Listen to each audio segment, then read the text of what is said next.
What's good, everybody? It's your boy WH, and before you even say it, I already know how rough I look. I gotta get the hair retwisted. I gotta get it bleached to go white. I need work. Not to mention, with the changing of the seasons, got my skin extra fucking dry right now. So before we get that started, yes, I'm looking rough. That don't mean I'm not gonna talk my shit right now, because I gotta talk about NXT, and it's not all the negative. I think it might be a few bits of negative points I gotta say, but mostly it's positive. Like, I'm just surprised about it. And I might put an intro on this one. We'll wait and see. If I do, it would be starting around about now.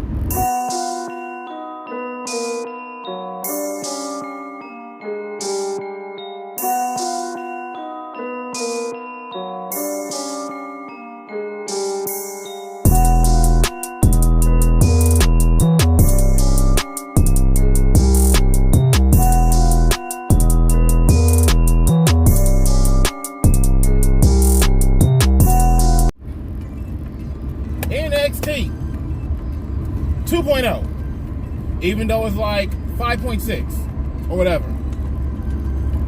Okay, now we're a little bit more colorful, trying to appeal to the youths of the wrestling community, and trying to get urban, because there's some deep urban feels, but not only with the coloring and then the musical choices. I get it, I understand it. You know, the most popular genre of music is hip hop. I mean, you got Wale, which Wale works with WWE, so it makes sense that they have him. I mean, that down south that he did for the song, I mean, it's an okay song. Personally, if you gonna use a Texas beat, like the Still Tipping beat, I would rather hear that, but it's okay. So, how do we start the night? Because there are moments in this where I felt like I need a couple more episodes to really see if this is gonna be how they do it. But it kind of opened up with the single person interviews, kind of like how they do with reality shows. I am curious, not concerned.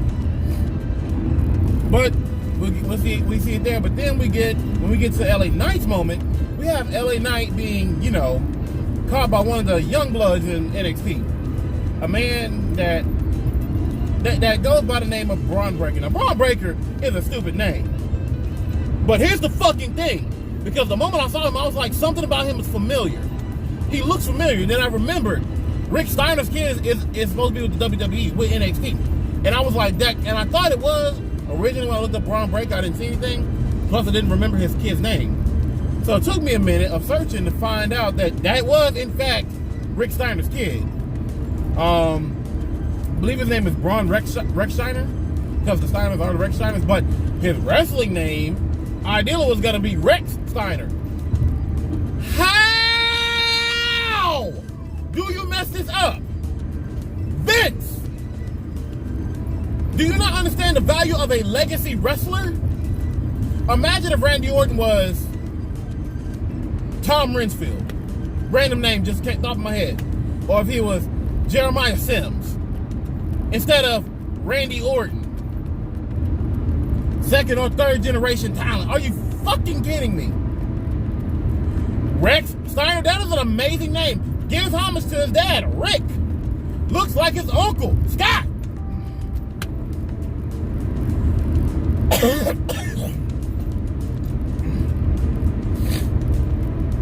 Outside of that, the kid was okay.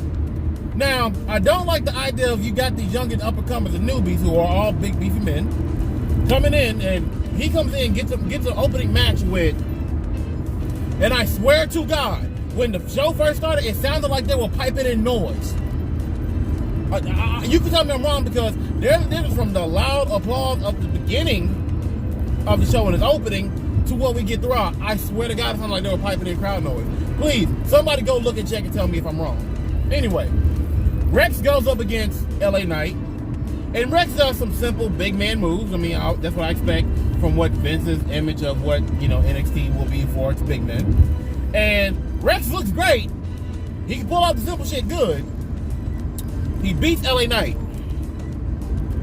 Now, him beating LA Knight on his debut is a damn way to make a statement for what Vince wants, but I also am concerned because he's in the main event. He was supposed to be the main event. He was supposed to go for the title, and due to events that happen later on, I'm concerned. Whatever.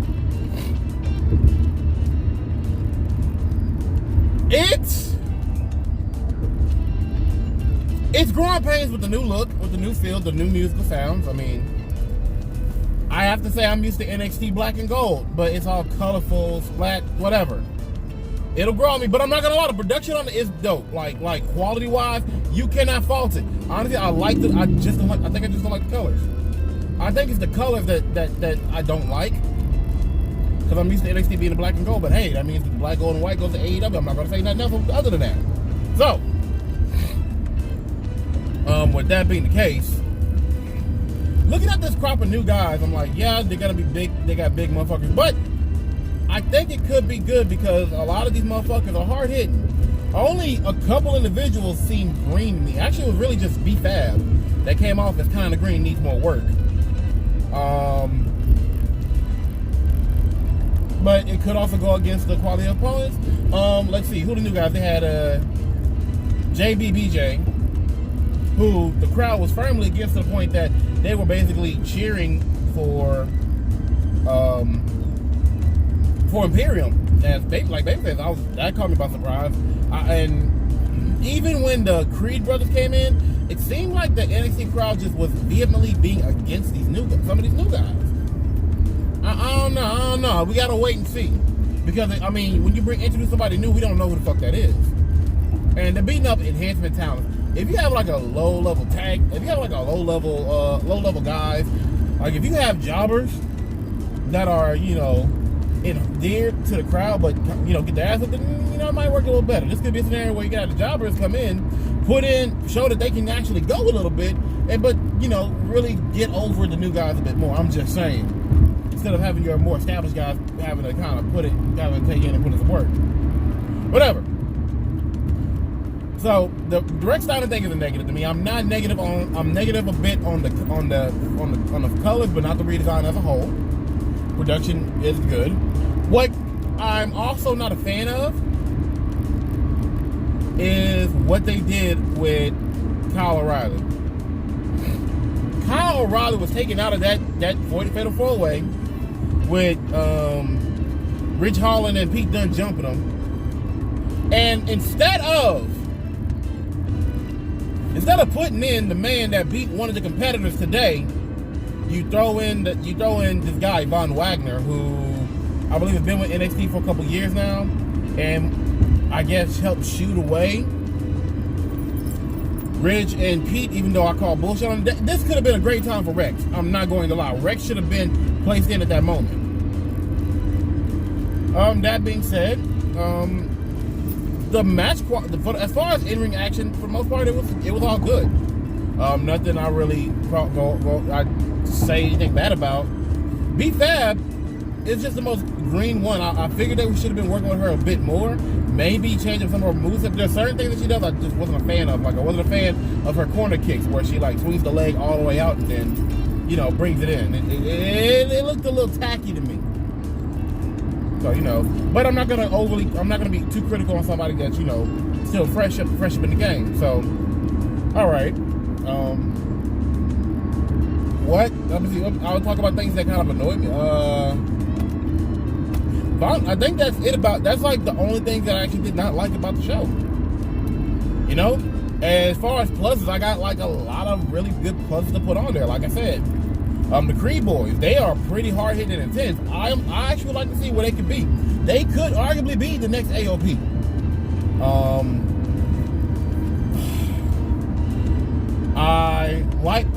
I'm liking how much black representation NXT is having right now. Like, a lot. You got Carmelo Hayes, and now you got his boy Trickin.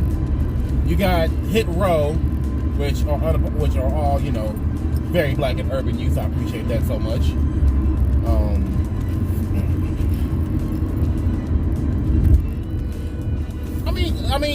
Just the vibe of NXT now is the vibe, and That's a black thing. Don't even start. And I know some people might think, you know, you're talking too much about the show being more black, like it should just be a good show. Hey, fuck you, buddy. And not fuck you because, you know, I hate you or anything, but fuck you because, hey, I'm black. What the fuck do you expect from me? Do you think I watch Monday Night Raw and it appeals to me because they got a couple of black guys? Fuck no. You think just because they have Bobby Lashley is gonna appeal to me because they got a black shit? No. I don't really feel it a lot, you know. The fuck you want? What more do you say? Don't get it twisted. If not for my love of professional wrestling, I'll probably be way more critical about, you know, black representation in AEW.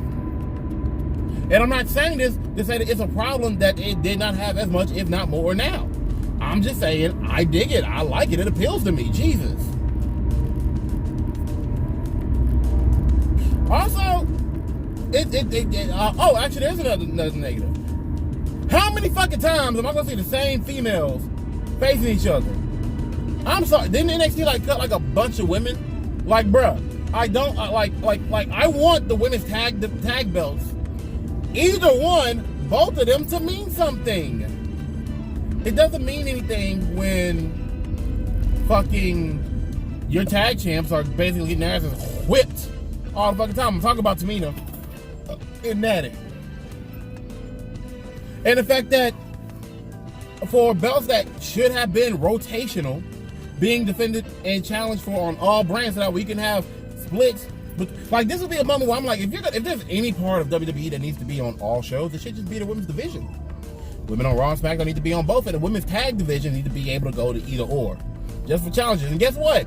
If you really want to help to build future stars, it helps to get them recognized early on your Raws and your SmackDowns. But no, Kate and Carter and Casey Catanzaro, like that match was fun as shit. It was great. Not number 2 match of the night because that main event took it. I'm not gonna lie, the main event took it. Here's another thing I fucking hated. How in the fuck is a wedding angle? And I'm not gonna say that I hated the wedding, but for a wedding angle that didn't have any major big ass surprise happen, why did that close the show? Why did I do it? No. Hell no. Fuck no. Most definitely no. Vince, fuck you, sir. That wedding was not more important than this title defense. This fatal 4-way. With a new chip. If the belt was on the line, then I could be fine with it. I can accept it. But the belt was on the line. You make the change. Fuck! And if your only reason for putting it there was solely so that you can have that moment at the very end of the show where Rex looks at the new champ, and while he's all big, happy, and goofy and giddy, he gets real serious and stares longingly. Because now I do want to see Rex Steiner. I'm calling him Rex Steiner. I want to see Rex Steiner go up against Tommaso Ciampa. Because I feel like that could be a good hard-hitting match. But I got to see this boy actually put in the time and put in the distance in the match. Build him up, not too quickly. So,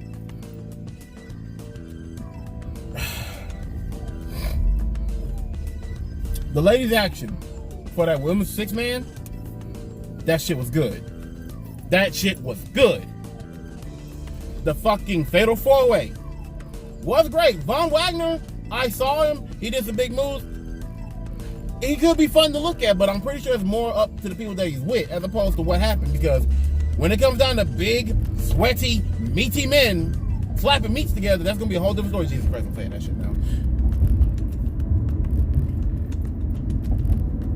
I mean, the Legado del Fantasma feud, going up against, you know, Hit Row, or is it like La Familia? Let's go. I don't know what the fuck they call it. Whatever Fantasma's group is. Them and Hit Row was cool, but at the same time, this has been going on for like a long ass nigga time, and I'm just like, when the fuck are y'all gonna have this goddamn match? I thought it would have been at the previous takeover, but that didn't happen. Like, when are we getting? Are we getting at the next takeover? Like, how long is that gonna be? Because I'm a very impatient individual, and I just want to know, you know, when we're getting down to the nitty gritty. But with that being said, it was a really good show. It was really good. I laughed way more than I thought I would at that wedding segment. Doesn't mean I don't feel the way I feel about where it should have been on the card, but it was fun. Yeah, I enjoyed it. It was dope. It was dope. y'all got to be careful when y'all start dropping in new guys. I'm just saying, because I don't like that LA Knight lost when he did at the beginning of the show. Then pulled secondary dude. Like if anybody should have replaced, like, Von Wagner was the wrong choice. Y'all should have just put fucking Braun Breaker on there.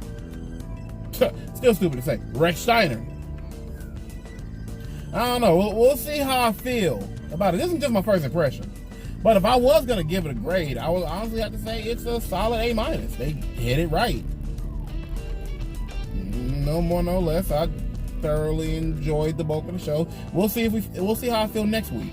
Anyway, it's been your boy WG Adoria. I'm going home. Peace.